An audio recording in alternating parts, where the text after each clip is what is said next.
이 시간은 마태복음 강의 제56강입니다. 오늘은 우리의 입술로 하나님께 영광 돌리게 하시는 그리스도라는 제목으로 하나님의 말씀을 증거하겠습니다. 여러분 잠을 깨시고 예배에 집중하시기 바랍니다. 지금 이 시간은 하나님께 예배하는 시간이고 말씀을 듣는 시간입니다. 여러분 집중하십시오.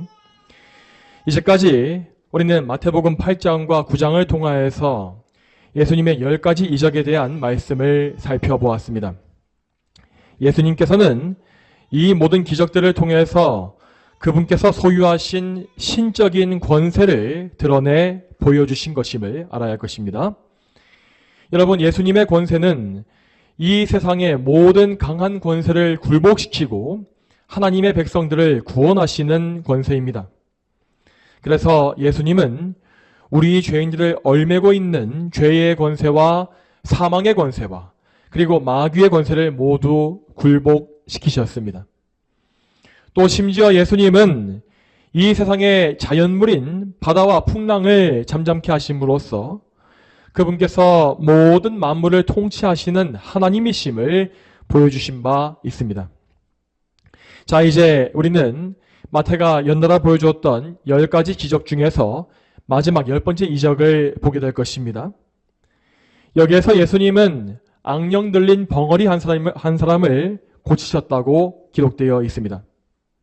그러면 이에 대해서 오늘 본문을 한 구절씩 같이 읽어보겠습니다. 먼저 32절 말씀을 같이 읽겠습니다. 오늘 본문의 32절 말씀 같이 읽겠습니다. 자, 시작. 그들이 떠난 후에 마침 사람들이 악령 들린 벙어리 한 사람을 그분께 데리고 왔으며. 아멘. 이 구절의 맨 첫 부분은 그들이 떠나간 후에 라고 되어 있는 것을 볼 수 있습니다. 자, 그러니까 이 말은 곧 이 앞절에 나왔던 맹인들이 떠나간 직후를 말하고 있는 것입니다. 자, 예수님은 지금 가버나움에서 그분께서 머물시던 그 거처에 들어와서 쉬시던 상태였는데 아마도 그분은 바쁜 사역 중에 잠시 휴식을 취하시기 위해서 집에 들어오신 것으로 보입니다. 그런데도 그분은 그 집에서조차 이렇게 쉴 새 없이 계속해서 또 다른 병자들을 고치셔야 했던 것입니다. 여러분, 예수님은 우리와 똑같이 연약한 인성을 가지셨던 분이었지만 이렇게 게으름을 피우지 않고 사역에 항상 열심을 내셨습니다.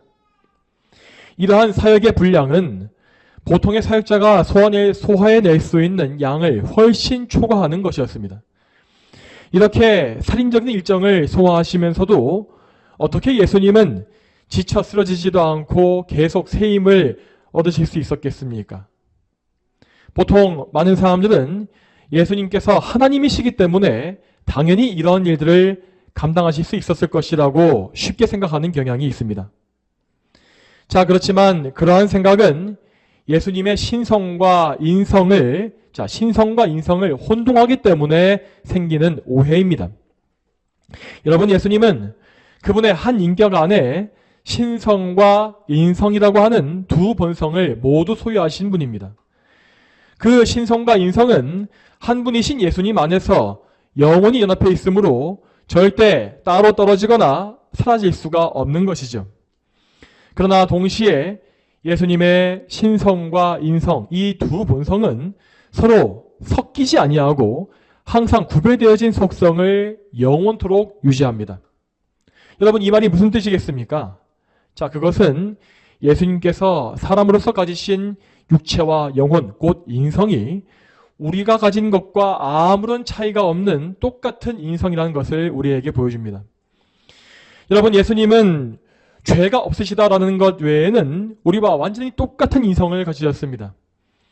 당연히 예수님은 이 땅에 계실 때에 육신적인 피로감과 정신적인 스트레스를 다 느끼신 분입니다.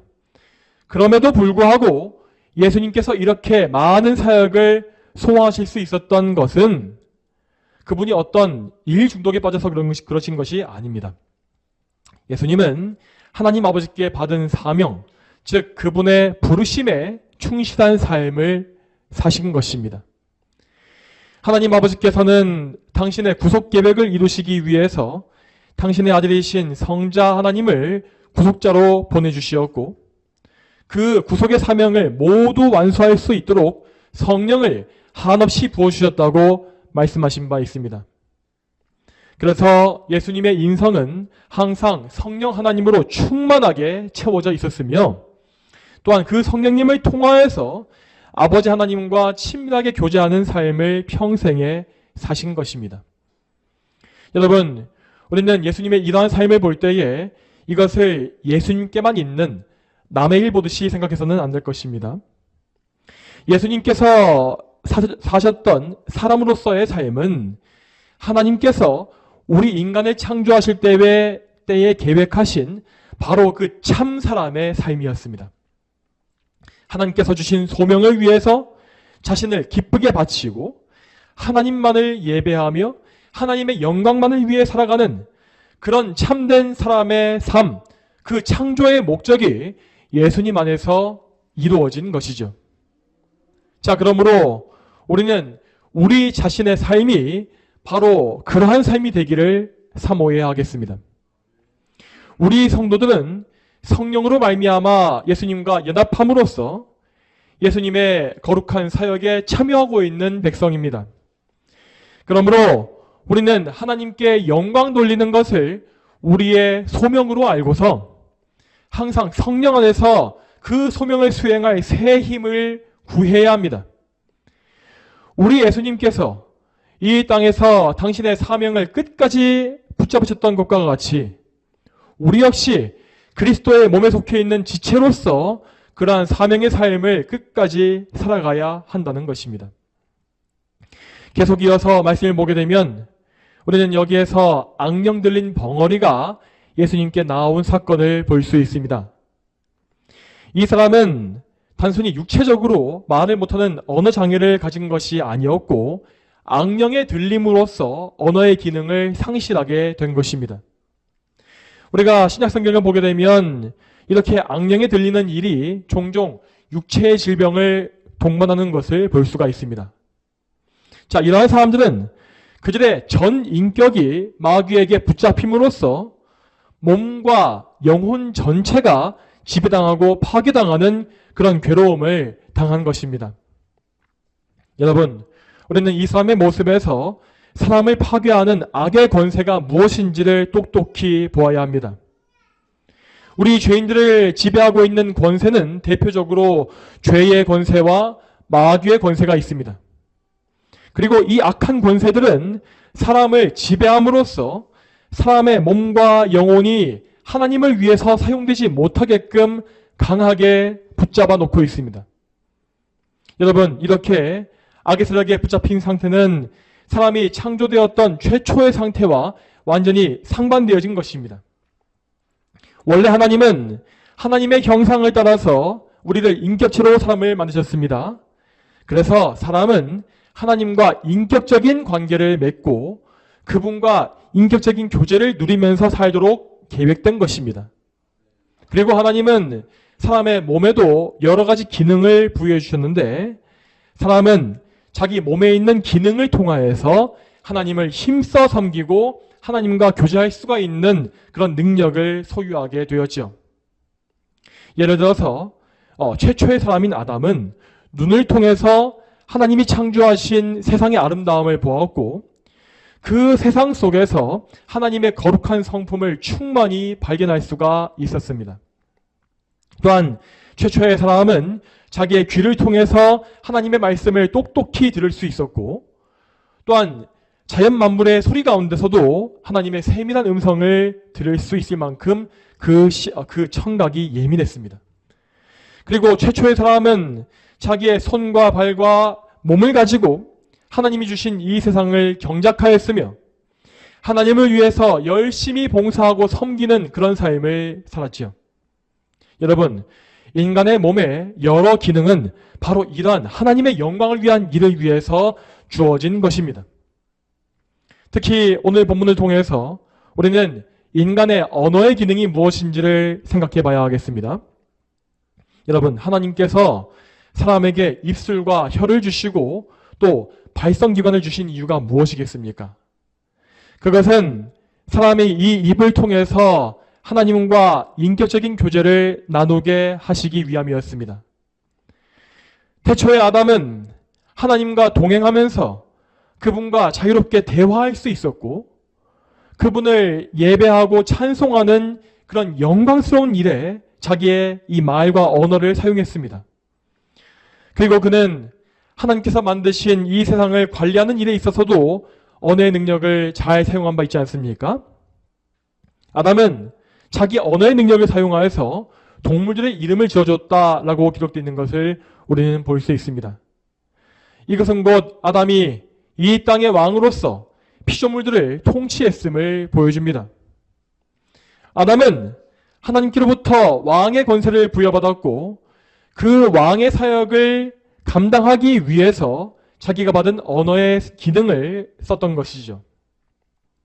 이처럼 사람이 가진 언어의 기능은 오직 하나님의 이름을 높이고 하나님을 섬기는 일을 위해서 창조되고 부여된 것이었습니다. 자, 그렇지만 마귀는 최초의 인간을 유혹하여서 죄짓게 만들므로써 하나님과의 그 교제의 관계를 완전히 파괴해버렸습니다. 이에 그 죄는 우리와 하나님과의 관계를 깨뜨렸으며 또한 사람을 하나님의 영광을 위한 삶에서 떠나게 만들었습니다. 이러한 악한 영향력은 사람을 총체적으로 망가뜨렸으며 그 이후로 죄인들은 자기 몸의 기능을 자기의 정욕과 자기의 영광을 위해서만 쓰게 된 것입니다. 또한 죄인들은 하나님과 단절됨으로 말미암아서 온갖 육체적인 문제를 가지게 되었습니다. 그들의 몸은 세상에 태어난 이후부터 천천히 죽음과 가까워져 갔고 그 과정에서 온갖 질병과 장애가 나타난 것입니다. 이러한 육체의 질병과 장애는 죄의 열매로 나타난 것으로서 인간의 죄가 육체에도 악한 열매를 맺게 한다는 사실을 보여주고 있습니다. 특별히 오늘 우리는 인간의 언어, 이 말의 기능이 어떻게 타락했는지를 잘 생각해 볼 수 있어야 합니다. 죄인은 하나님과의 교제에서 쫓겨나게 되었고 참되신 하나님을 전혀 알 수가 없는 영적 어둠에 빠져버렸습니다. 그래서 죄인들은 이제 자기 언어의 기능을 하나님께서 미워하시는 일에 쓰게 된 것입니다. 죄인들은 자기 자신을 높이고 이 세상을 찬양하는 일에 자기의 입을 사용하고 있습니다. 또한 심지어 죄인들은 하나님을 모독하고 이웃을 죽이는 일에 자기의 입을 서슴없이 쓰고 있는 것을 우리는 알고 있지 않습니까? 이처럼 죄로 말미암아 인간의 언어 능력은 심하게 타락했으며 정작 가장 중요한 일에는 전혀 쓰이지 않게 되었습니다. 앞에서 말한 바와 같이 우리의 이 말은 하나님을 높이기 위해 쓰라고 주신 것입니다. 그런데 정작 죄인들은 하나님을 찬양하는 그 일에는 자기의 입술을 꾹 닫게 된 것이죠. 죄인들은 하나님을 찬송하지도 아니하고 자기의 죄를 자복하지도 아니하며 하나님께 자기의 신앙을 고백하거나 기도하는 일 역시 하지를 못합니다. 자, 그러면 다시 오늘 말씀으로 돌아와서 악령 들린 벙어리에 대해서 생각해 보겠습니다. 이 사람은 죄인을 지배하고 있는 두 가지의 강력한 권세를 명확하게 보여주고 있는 예시입니다. 그는 죄의 결과로 나타났던 육체의 장애에 억눌려 있었고 또한 강한 마귀의 권세에 사로잡혀서 악령 들린 상태가 되고 말았습니다. 이처럼 이 사람은 죄의 권세와 마귀의 권세에 짓눌려서 아주 비참하고 끔찍한 상태에 빠져 있었습니다. 그러나 이제 그는 구원자이신 예수 그리스도께 나왔으므로 이제 완전한 자유를 얻게 되었습니다. 예수님께서는 이 땅에 마귀의 일을 멸하러 오신 분이므로 이 사람에게 들어왔던 악령을 단번에 내쫓으시고 그의 질병 역시 깨끗이 고쳐주셨습니다. 이렇게 죄악의 권세와 마귀의 권세를 파하시는 예수님의 이러한 권세는 이미 앞의 구절에서 여러 차례 증거된 바 있었던 것입니다. 그래서 마태는 여기에서 여러 가지 구체적인 설명을 덧붙이지 아니하고 곧바로 그 사람이 고침받은 것을 증거하고 있습니다. 이에 대해서 계속 이어서 33절을 같이 보겠습니다. 오늘 본문의 33절 말씀 같이 읽어보겠습니다. 읽겠습니다. 자, 시작. 악령이 쫓겨나고 그 벙어리가 말을 하니 무리들이 놀라며 말하기를 이런 일은 이스라엘에서 결코 일어난 적이 없었다 하였으나. 아멘. 이제까지 우리가 보았던 바와 같이 예수님께서는 당신의 능력으로 단번에 이 죄인을 고쳐주셨습니다. 이렇게 벙어리가 말을 하게 된 것은 예수님께서 구약성경에 예언된 메시아이심을 보여주는 증거 중에 하나였습니다.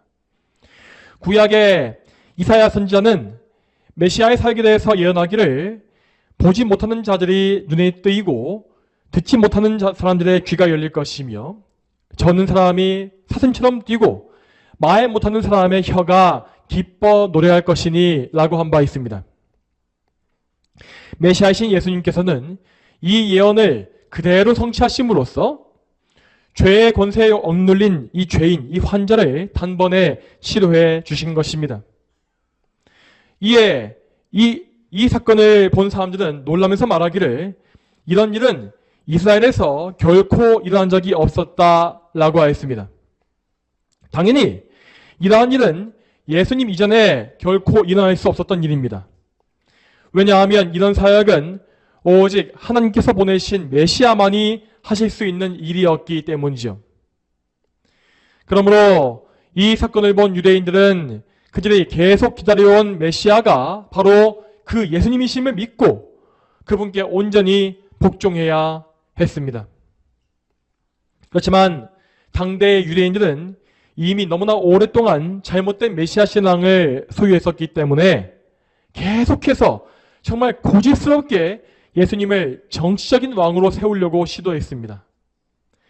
그들은 자신들이 하나님의 선민이기 때문에 태생적으로 구원을 가졌다고 착각했고 그래서 자기가 태어나면서부터 타락한 죄인이라는 사실을 전혀 인정하지 못했습니다. 그들은 예수님을 믿기는 하되 그들의 죄에서 구원해 주실 그리스도로는 절대 믿지 못한 것입니다. 이러한 잘못된 믿음으로 인하여서 유대인들은 예수님의 이러한 놀라운 메시아로서의 증거인 기적을 똑똑히 보았음에도 불구하고 결국 불신앙으로 말미암아 멸망의 길로 가게 되었습니다. 자, 이렇게 예수님 당시의 유대인들은 예수님을 잘못 알고 잘못 믿음으로써 사망을 자초한 것입니다. 하지만 그들 중에서도 바리새인들은 예수님을 더 악독하게 모독하고 대적함으로써 더욱더 심각한 죄에 깊이 빠지고 말았습니다. 이에 대해서 오늘 본문의 34절을 같이 읽어보겠습니다. 오늘 본문의 34절 말씀 한 목소리로 같이 읽겠습니다. 자, 시작. 바리새인들은 그가 악령들의 우두머리의 힘으로 악령들을 쫓아낸다 라고 말하였다. 아멘. 여러분, 바리새인들은 그들이 주장하는 식의 율법 준수를 근거로 하여서 자기 자신들을 의인이라고 자랑했던 사람들이었습니다. 그렇게 자신을 의인이라고 내세움으로써 바리새인들은 당대의 이스라엘 백성들을 지배하는 종교적인 권세를 가졌던 것입니다. 하지만 예수님은 그들이 말하고 있었던 인간적인 의를 완전히 부정하셨습니다. 예수님은 바리새인들을 악한 유선자로 정죄하시면서 그들 역시 하나님의 은혜가 필요한 죄인일 뿐이라고 말씀하신 것입니다. 바리새인들은 이렇게 자기의 양심을 찔러 들어오는 예수님의 말씀을 매우 싫어했기 때문에 예수님께서 하시는 말씀과 모든 사역을 사사건건 트집 잡으려고 애써왔습니다. 이 말씀에서도 그들은 정말 터무니없는 트집을 잡으면서 예수님의 사역을 부정하고 있습니다. 자, 여러분, 그들도 예수님의 기적, 그러니까 악령을 내쫓으시고 벙어리를 말하게 하시는 그 기적을 직접 봤기 때문에 도저히 예수님의 권세 자체를 부정해버릴 수는 없었습니다. 그래서 그들은 그 권세를 있다고 인정은 하되 그것이 하나님이 아니라 마귀에게서 나온 것이라고 주장한 것입니다. 여러분, 그들이 이러한 억지를 부린 이유가 무엇이겠습니까? 그것은 그들이 백성들의 마음을 예수님께 빼앗길까봐 무서워했기 때문이었습니다. 그들은 자기 자신을 숭배하는 자들로서 대중의 인기와 명예와 권력을 먹고 사는 사람들이었습니다. 그래서 그들은 예수님의 기적이 악령으로부터 나온 것이라고 선동함으로써 백성들이 예수님을 믿지 못하게끔 회방한 것입니다. 이때 바리새인들은 이 말을 해놓고서 이것을 통해서 자기들이 나름대로 정치적으로 이득을 얻었다고 생각했을 것입니다. 하지만 그들은 지금 이 말을 함으로써 정말로 심각한 신성모독의 죄에 깊이 빠지고 말았습니다. 그들의 말은 삼일체 하나님의 그 삼위, 그 위격을 하나하나 조목조목 욕되게 한 것이었습니다. 우선 그들은 먼저 성자 하나님이신 예수님을 악령에게 의지하는 사람으로 모독했고, 또한 예수님을 보내주신 성부 하나님 역시 모독한 것입니다. 또한 무엇보다 그들은 성령 하나님을 아주 악독하게 모독한 것인데, 그 이유는 예수님께서 성령의 능력에 힘입어 기적을 행하신 것이었기 때문입니다. 즉 바리새인들은 예수님께서 의지하시는 성령님을 악령이라고 모독함으로써 돌이킬 수가 없는 신성모독의 죄로 깊이 빠져 들어가게 된 것이죠. 여러분, 이러한 죄를 짓게 된 것은 그들이 하나님의 은혜에서 버림받았음을 보여주는 두려운 증거였습니다. 그러므로 우리는 우리가 어쩔 수 없이 죄에 넘어질 그때에도 이러한 죄에는 빠지지 않게끔 항상 주의해야 합니다. 하나님을 망령되게 하고 보혜사이신 성령님을 모독하는 이러한 죄를 절대 짓지 아니하도록 우리는 항상 하나님의 은혜를 간구해야 하는 것입니다. 그렇지만 성도 여러분, 여러분께서 바리새인들과 같이 입으로 하나님을 직접 모독한 적이 없다고 할지라도 절대 안심하지 마십시오. 왜냐하면 우리의 모든 죄에는 항상 이러한 신성모독의 죄가 포함되어 있기 때문입니다. 특히 구원받은 성도가 짓는 죄는 그들을 위해서 자신을 대속물로 내어주신 예수 그리스도의 은혜를 욕되게 하는 죄입니다. 우리가 죄인 줄 알면서도, 성도인 우리가 죄인 줄을 알면서도 나의 정욕을 위해서 죄를 즐기고 있다면 그 죄는 곧 나를 위해서 죽으신 예수님을 다시 십자가에 못 박고 그분의 뺨을 치는 것과 같은 모독임을 알아야 할 것입니다. 그러므로 우리는 항상 이런 죄를 두려워하면서 언제나 우리를 죄 짓지 않게 달라는 기도를 올려야 합니다. 또한 우리는 우리를 죄에 빠뜨리는 우리의 죄성을 억제해달라고 기도해야 할 것이고, 우리를 유혹하는 이 세상과 마귀에게서도 보호해달라고 하나님께 간절히 구해야 합니다. 자, 성도 여러분, 오늘 우리는 악령 들린 벙어리가 말을 하게 된 기적을 살펴봤습니다. 여러분, 우리는 이 벙어리 환자를 통하여서 이 세상의 모든 죄인의 영적 상태가 어떠한지를 잘 봐야 합니다. 물론 이 세상에는 이렇게 악령에 직접 들려서 직접적인 고통을 당하는 사람은 흔치 않습니다.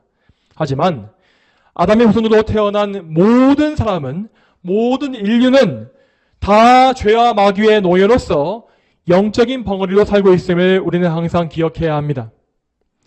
모든 죄인들은 하나님을 향하여서 자기의 입술이 닫혀 있으며 하나님께 마땅히 올려야 할 찬송을 올리지 못하고 있습니다. 이러한 죄인의 전적 타락은 국가와 민족과 지역을 막론하고 모든 인류에게 보편적으로 퍼져 있는 현상입니다.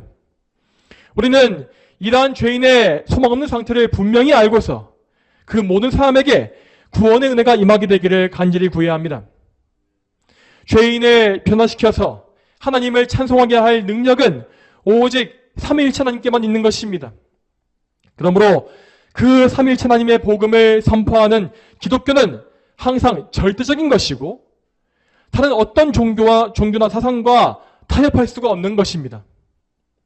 오직 그리스도, 오직 은혜, 오직 성경, 오직 믿음, 오직 하나님께 영광을 선포하는 것이 바로 참된 복음이요 교회의 사명입니다. 자, 여러분, 그렇지만 우리는 영적인 벙어리들이 단지 교회밖에 세상에만 있다고 생각해서는 안 됩니다. 오늘날 우리가 알고 있는 교회의 눈에 보이는 울타리 안에도 영적인 벙어리들은 정말로 넘쳐나고 있는 현실입니다. 자, 여러분, 오늘 말씀을 다시 한번 잘 생각해 보시기 바랍니다. 오늘 말씀은 죄인들을 지배하는 악령의 역사를 보여준다고 하였습니다. 다시 말씀드리지만 이 세상에서 불신앙 가운데 거하고 있는 모든 사람들은 다 악령에 속한 삶을 살고 있는 것입니다. 그래서 이 세상의 모든 사람은 정확히 두 부류로 나누어집니다. 성령에 속한 사람과 악령에 속한 사람, 이 두 부류인 것입니다. 이 둘 사이에, 그러니까 성도와 불신자 사이에 절대 회색지대란 없는 것입니다. 자, 그러면 이제 우리는 성령의 역사가 과연 어떤 것인지를 정확히 분별할 수 있어야 합니다. 단순히 교회 건물 안에서 예배당에 와서 예수님의 이름을 부르며 예배한다고 해서 거기에 앉아있는 모든 사람이 모두 다 성령 안에 있는 것은 아닙니다. 교회 안에 앉아있으되 성령님께 의지하지 아니하고 신앙생활하고 있는 사람들은 결코 하나님께 속해 있지 않습니다. 그들은 여전히 영적으로 악령의 노예 상태에 있으면서도 자기의 상태를 자각하지 못하고 거짓된 신앙생활을 하고 있는 것입니다.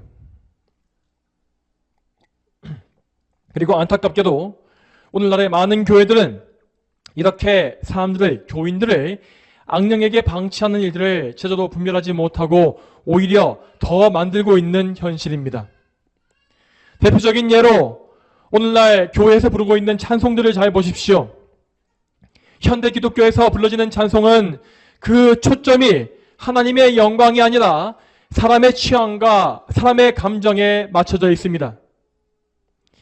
이 시대의 사람들이 좋아하는 음악 장르와 세련된 분위기와 사람의 마음을 기쁘게 하는 모든 요소가 현대교회의 찬양 속에 포함되어 있는 것입니다.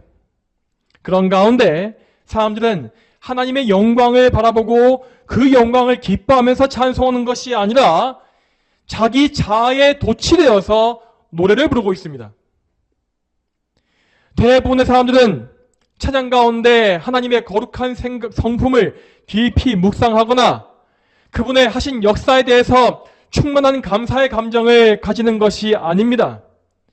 그들은 찬양을 부르고 있는 자기의 감정에 심취하고 아름다운 음악 자체에 감동함으로 노래하는 것입니다. 여러분, 하지만 그러한 인간적인 감정에는 결국 죄인의 타락한 본성이 들어갈 수밖에 없고 또한 자아를 숭배하는 우상숭배의 요소가 포함될 수밖에 없습니다. 자, 그러므로 우리는 참된 찬양이 무엇인지를 생각하면서 성령님께 의지하여 찬송하기 위해 늘 깨어 있어야 합니다. 여러분, 잘 기억하십시오. 우리와 같이 단지 전통 찬송가를 부른다고 해서 그 자체로서 그것이 참된 찬송이 되는 것은 절대 아닙니다. 우리는 항상 찬송을 할 때에 우리 안에 계시는 성령님의 도우심을 간구해야 하고 또한 찬양의 가사에 담겨있는 그 영적 지식과 교리들을 깊이 생각하면서 신중하게 찬송해야 합니다. 또한 여러분, 찬양을 드리는 우리의 감정은 결코 차갑지 않고 뜨거운 심령이 되어야 합니다. 그렇지만 이 뜨거운 감정이라고 하는 것은 절대 분위기에 취해서 우리의 감정을 분위기에 놓아버리는 그런 것이 아닙니다. 우리는 하나님께서 어떤 분이신지를 깊이 생각하고 그분이 어떤 일을 생각하셨는지를 알고 생각할 때에만 참된 영적 감정을 가질 수가 있는 것입니다. 이러한 영적 감정을 소유할 때에 우리의 찬송은 결코 냉랭하거나 무미건조할 수가 없습니다. 하나님을 진정으로 알고 하나님께 감사하며 그분을 경외함으로써 우리는 충분히 뜨겁고도 풍성한 감정을 가지고 찬송할 수가 있는 것입니다. 이 사실을 믿으시기 바랍니다. 또한 더 나아가서 참된 찬송은 하나님을 예배하고자 하는 거룩한 의지를 우리 속에 불러일으켜야 합니다. 찬송을 한참 동안 실컷 부르는데도 불구하고 그 이후에 곧장 마음이 식어버리고 세상의 정욕이 치고 들어온다면 그 찬송은 제대로 되어진 것이 아닙니다. 참된 찬송은 우리의 믿음을 견고하게 함으로써 성령님께 강하게 붙잡히게 만들고 또한 그리스도와 연합하여서 하나님께 영광을 돌리게 만드는 것입니다. 그러므로 우리는 참된 찬송을 통해 성령의 능력에 힘입어서 더욱더 거룩한 예배와 거룩한 삶으로 나아갈 수가 있음을 알아야 합니다. 또 다음으로 우리는 성령님께 의지하여서 기도하는 것이 무엇인지를, 성령님께 의지하여서 기도하는 것이 무엇인지를 잘 생각해 봐야 합니다. 여러분 다시 한번 오늘날 교회에서 사람들이 기도하는 모습과 그 내용을 잘 생각해 보시기 바랍니다.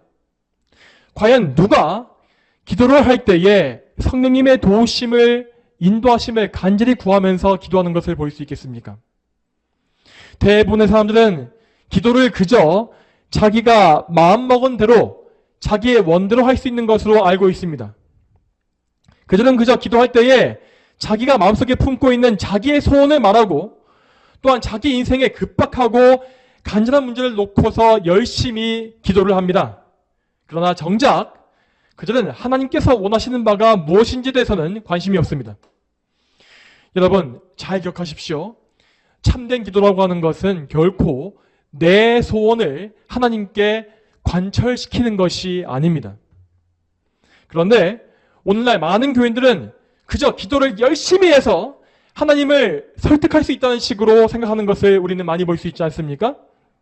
하지만 여러분, 참된 기도는 하나님을 나에게 맞추는 것이 아니라 나를 하나님께 맞추는 것입니다. 하나님께서 기뻐하지 아니하시는 나의 정욕과 욕심을 십자가에 못 박고 하나님의 뜻에, 그것이 비록 나의 뜻과 맞지 않는다 할지라도 그 뜻에 순복하기 위해서 몸부림치는 것이 참된 기도임을 명심하시기 바랍니다. 여러분, 이러한 기도는 절대 우리 속에서 나오는 것이 아닙니다.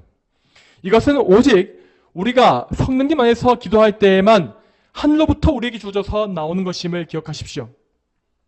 성령께서 나를 굳게 붙잡아 주시고 나를 그리스도께 연합시키시며 하나님의 뜻을 밝히 알게 하실 때에 우리는 비로소 하나님의 뜻대로 기도하는 것이 무엇인지를 알고 기도할 수가 있는 것입니다. 사랑하는 여러분, 여러분께서 과연 이러한 기도를 해보신 적이 있는지를 잘 생각해 보시기 바랍니다. 정말 여러분은 아버지의 나라와 그분의 의를 구하면서 애태우며 기도하고 계십니까? 하나님께 순종하지 못하는 나의 이 본성을 애통해하면서 정말 내가 모든 면에서 하나님께 복종케 되기를 간구하는 그런 기도를 정말 하고 계십니까? 하나님의 뜻이 나의 삶에서 이루어지기를 바라는 그런 마음으로 나의 정욕을 쳐서 복종시키는 그러한 기도가 여러분께 정말 나오고 있습니까? 아니면 이와 정반대로 여러분이 얻지 못한 것들이 너무나 서글프고 비참해서 그걸 좀 빨리 달라고 하나님께 때를 쓰고 있지는 않습니까? 여러분, 우리는 마땅히 성령님께 의지하여서 하나님을 기쁘시게 하는 기도를 올려야 합니다. 우리는 먼저 아버지의 나라와 그 의를 구해야 합니다. 그러면 하나님은 우리에게 필요한 모든 것들을 우리에게 더해 주신다고 약속하셨습니다. 우리는 이러한 기도를 할 때 비로소 하나님의 영광을 위해 우리의 삶을 드리고 하나님의 공급하심에 자족하는 그런 올바른 성도의 삶을 살 수가 있는 것입니다. 이제 마지막으로 우리는 우리의 입술뿐만 아니라 우리의 삶 전체가 하나님의 영광을 위한 찬송이 되어야 한다는 사실을 알아야 합니다. 여러분 지금까지 들어오셨던 마태복음 8장과 9장의 말씀을 다시 한번 떠올려 보시기 바랍니다. 우리는 여러 병자들을 고쳐주신 예수님의 기적을 보면서 우리의 예적 상태가 어떠했는지를 생각해 봤습니다. 예수님은 영적인 나병 환자와 같았던 우리를 고치셔서 하나님에 대해서 마비되었던 우리의 감각을 회복시켜 주셨습니다. 그리고 예수님은 우리를 마귀의 권세에서 자유롭게 해방시켜 주셔서 성령의 지배를 받는 인생으로 변화시켜 주셨지요. 또한 과거에 우리는 혈루증 여인이 부정했던 것과 같이 죄로 말미암아 부정한 존재로 살고 있었습니다.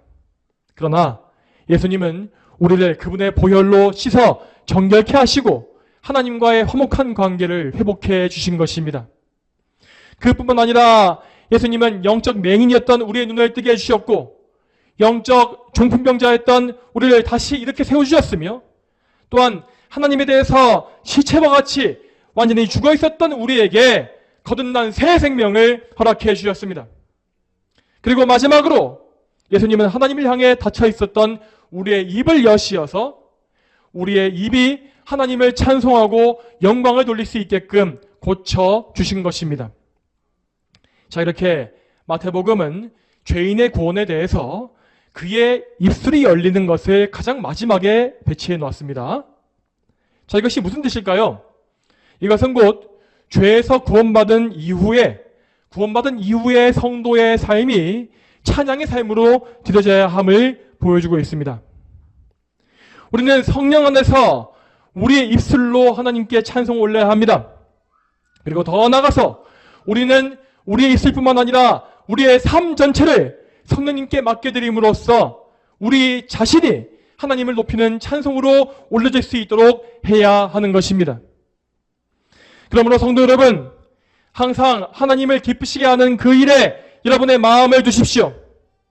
여러분의 입술뿐만 아니라 여러분의 눈과 귀와 손과 발과 온몸과 영혼을 하나님의 영광을 위한 도구로 기쁘게 바쳐드리십시오.